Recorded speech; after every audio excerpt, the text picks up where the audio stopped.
Meu pai me chamou de irresponsável por algo que eu não podia controlar. Dias depois, ele nos processou.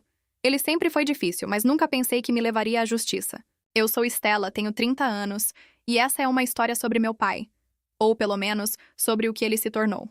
Eu e meu marido, Lucas, que tem 31, passamos por uma coisa que eu nunca imaginei que aconteceria. Minha mãe, Sandra, de 58, está furiosa. Meu pai, Paulo, tem 61. E ele nos processou. Parece loucura, eu sei. Mas para entender, preciso explicar um pouco como as coisas são com ele. Meu pai sempre foi uma pessoa difícil.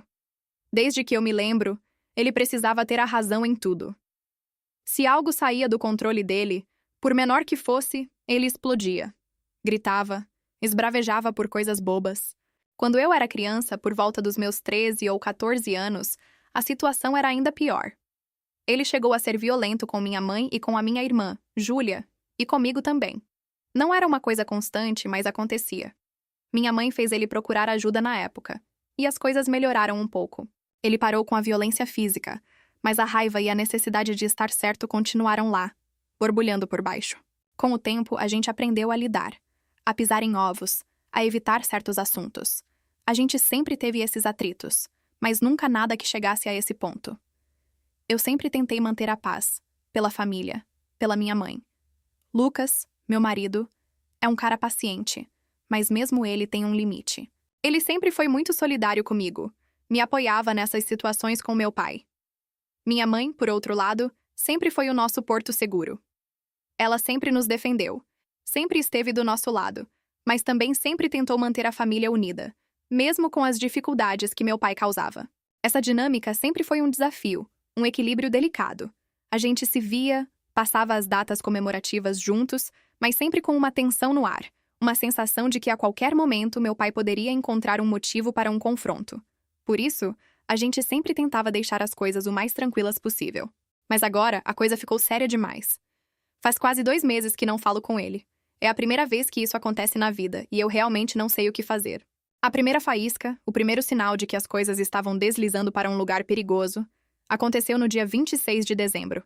A gente chama de Boxing Day, um feriado lá fora, logo depois do Natal. Tínhamos nos reunido em família, um almoço descontraído na casa da minha tia. Lucas tinha bebido um pouco mais do que o normal. Ele estava feliz, rindo, conversando com todo mundo, mas não estava fazendo bagunça, não estava falando alto, nem agindo de forma inadequada. Ninguém mais percebeu nada de errado. Ninguém se incomodou. Mas meu pai, Paulo, sempre atento a qualquer deslize, a qualquer coisa que pudesse interpretar como um erro, notou. Ele esperou o momento certo, quando Lucas estava um pouco mais afastado, conversando com meu primo. Meu pai chamou Lucas para um canto. Eu estava perto, ajudando minha tia na cozinha, e ouvi o que ele disse. Ele começou a dar uma bronca em Lucas, com a voz baixa no começo, mas o tom era de repreensão, de autoridade. Você bebeu demais, Lucas, disse meu pai, olhando para ele com desaprovação. Não é postura de genro da família. Você precisa se controlar. Lucas é um cara tranquilo, mas não aguenta desaforo. Ele ficou com muita raiva. Eu vi o maxilar dele travar, os olhos ficarem mais escuros. Ele não respondeu na hora, apenas balançou a cabeça de leve, tentando manter a calma. Ele não queria criar uma cena na frente de todo mundo, estragar o almoço de Natal. Depois ele veio até mim na cozinha, respirou fundo e sussurrou. Seu pai é inacreditável, Estela. Eu não fiz nada de errado e estava apenas me divertindo. Eu apenas apertei a mão dele, tentando passar algum conforto. Eu sei, meu amor, deixa pra lá, não vale a pena. No dia seguinte, Lucas já tinha superado. Ele é assim, releva rápido e não guarda rancor por muito tempo. Mas aquilo me incomodou. Era o meu pai, de novo, encontrando algo para criticar, para diminuir. Era um comportamento que eu já conhecia, mas que sempre me deixava um pouco desesperançosa, pensando quando seria a próxima vez. Mas o que realmente explodiu tudo, o que mudou a nossa relação para sempre, foi no dia 28 de dezembro. A gente tinha organizado uma noite de filmes de Natal e jogos de tabuleiro na nossa casa. Tinha bastante gente da minha família. Minha mãe, meu pai, minha irmã Júlia, primos, tios. A noite estava indo bem. Todo mundo se divertindo, rindo, jogando. O clima estava leve, o que já era um alívio em se tratando de uma reunião com meu pai. A gente estava até relaxando um pouco, pensando que talvez fosse uma noite tranquila. Por volta das 7:30 da noite, a energia elétrica caiu. Apagou tudo de repente. A casa ficou na escuridão total. Foi um susto, mas a gente tinha velas e lanternas. O problema era lá fora. Estava uma chuva congelante, daquelas que viram gelo assim que tocam no chão e nas superfícies. Era perigoso andar. A gente não tinha sal para jogar na calçada e evitar escorregões, porque estava em falta na cidade inteira. Tinha acabado em todo lugar. A gente tinha tentado comprar, procurado em vários mercados, mas não achou. Tínhamos até avisado as pessoas sobre a situação da calçada antes de começarem a sair, pedindo para tomarem cuidado. As pessoas começaram a se arrumar para ir embora. O tempo estava piorando e ninguém queria ficar preso lá. Meu primo Guilherme foi o primeiro a se aventurar para fora. Ele abriu a porta, pisou na calçada e, em segundos, escorregou. Foi um susto. Meu pai, que estava logo atrás dele, conseguiu segurá-lo antes que caísse de vez no chão. Guilherme se recuperou rápido, sem se machucar. Ele apenas riu, meio sem graça, e disse: "Ufa, essa foi por pouco! Tá liso demais, gente! Tomem cuidado!" Meu pai voltou para dentro da casa.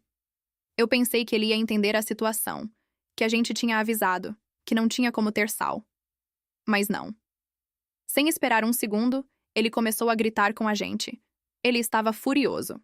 "Como vocês não têm sal? Como podem ser tão irresponsáveis? Vocês não pensam na segurança das pessoas? É um absurdo!"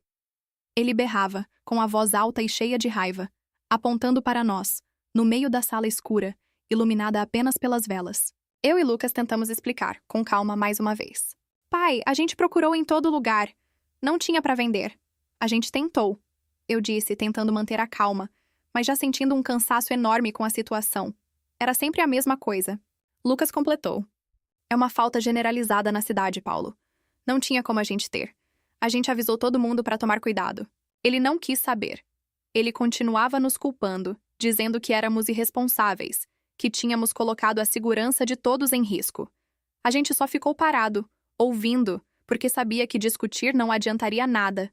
Meu pai não ouvia quando estava assim. Ele só queria descarregar a raiva. Depois de dar a bronca, meu pai, para a surpresa de todos, decidiu sair sozinho de novo. Estava escuro, chovendo gelo. Ele tinha acabado de ver meu primo escorregar e ainda tinha acabado de gritar com a gente por causa da segurança. A gente não entendeu o que ele foi fazer lá fora, no meio daquele perigo. "Onde você vai, pai?" eu perguntei preocupada, enquanto ele caminhava para a porta. Ele não respondeu. Simplesmente abriu a porta, sem falar nada, e saiu para a escuridão. Minha mãe o chamou, com a voz de quem já estava farta, mas ele ignorou. Não demorou muito. A gente ouviu um barulho abafado, um baque forte. Meu pai tinha escorregado e caído. Corremos para a porta, acendemos as lanternas. Ele estava no chão, reclamando de dor. Lucas e eu fomos ajudá-lo a levantar. Ele resmungava com a cara feia, mas conseguiu se apoiar e ficar de pé. Não foi uma queda grave, ele se machucou, mas nada sério. Ficou com uns hematomas, mas sem fraturas nem nada que precisasse de atendimento de emergência. Ele mesmo dirigiu de volta para casa depois, levando minha mãe. Então ele estava bem, apesar da queda e da dor inicial. Quando ele voltou para dentro, eu ofereci gelo para os machucados e um analgésico. "Pai", eu disse, tentando ser cuidadosa, mas com a voz um pouco trêmula pela preocupação e pelo estresse. "Agora que você tem mais de 60 anos, não pode sair fazendo essas coisas sozinho, ainda mais no escuro e com gelo. É perigoso demais. Você acabou de ver o Guilherme escorregar e depois caiu você." Ele me olhou com uma expressão de raiva intensa, como se eu tivesse o insultado pessoalmente. Seus olhos estavam fixos nos meus. "Não questione minhas habilidades, Estela", ele respondeu com a voz cortante e baixa, mas cheia de ameaça. Ele parecia ter ficado ainda mais bravo com a minha preocupação. Era como se eu estivesse o diminuindo, o subestimando. E então ele começou a dar outra bronca na gente. Dessa vez, ele não se importou em estar na frente de toda a família que ainda estava lá. Ele nos acusava de novo pela falta de sal, pela queda dele, pela nossa suposta irresponsabilidade. Minha mãe estava ali, assistindo tudo, com um olhar de desaprovação e vergonha, tentando evitar o contato visual. Minha irmã Júlia parecia encolhida no sofá, como se quisesse desaparecer, revivendo talvez memórias antigas de brigas e gritos. A situação ficou muito, muito estranha.